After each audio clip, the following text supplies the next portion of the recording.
Okay, maybe one day I'll figure out a filming space that makes me feel comfortable. So, new space, sort of. Now I'm sitting on my bed, instead of in front of it. I just know how to read. But today, I will be discussing Molly Shannon's lovely memoir. Hello, Molly. In case you didn't know, Molly Shannon is a legendary comedian. She was in the 90s casts of SNL.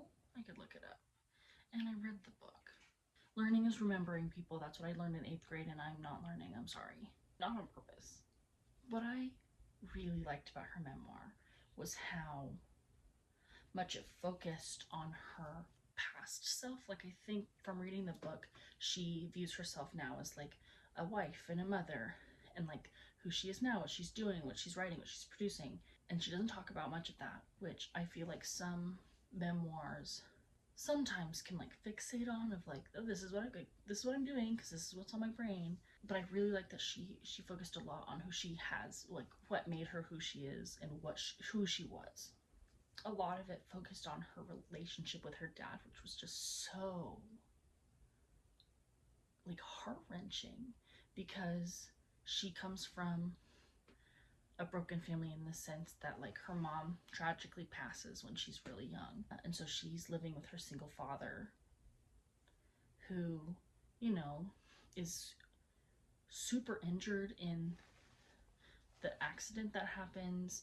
And I couldn't tell if her parents were like kind of younger parents, but I can only imagine, you know, having a family of 5 go to a family of 3 while feeling responsible for it. And I think she has a lot of grace for her parents, which is just a hard skill, because they're getting older too.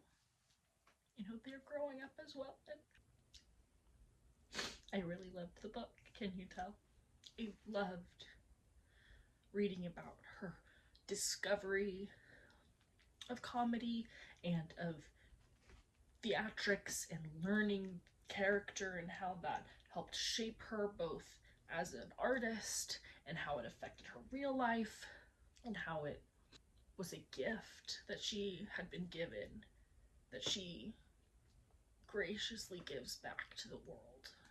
And as a very successful, very funny individual, I don't think that she comes across as a braggart throughout the novel, throughout the memoir, throughout the book. She's clearly like a very salt of the earth, every woman who has had just the opportunity of a lifetime, and she's just taken full advantage of it.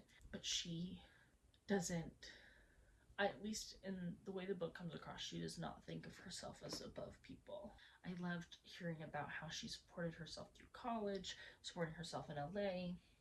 It was a little bit bittersweet to hear about her growing in her career and living in LA, because my first year in LA was super heart-wrenching. It was my first time really moving away from home, but it was just such a wonderful time that I know I didn't really appreciate all the time, because then my second year was just so horrible, and I just had some, it doesn't matter. But in reading, like,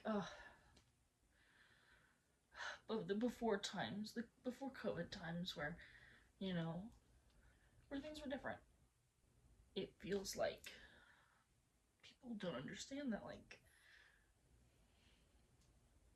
COVID is a post-COVID world is much like a post 9/11 world, in the sense that it's very different. It brought about many changes, and it shifted so many industries. And so in reading some of these From Nobody to Somebody comedian actor memoirs, they are just that, but like a story.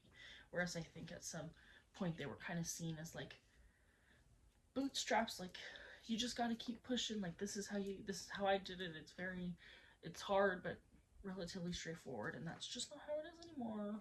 So don't read it if you're expecting that. Well, still read it, but don't expect that.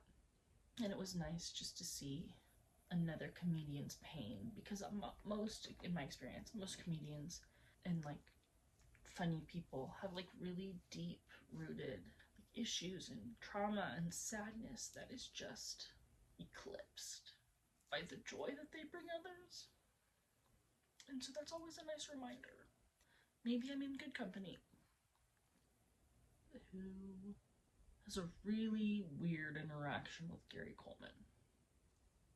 And I'll leave it at that. So thank you for watching. Remember to be nice,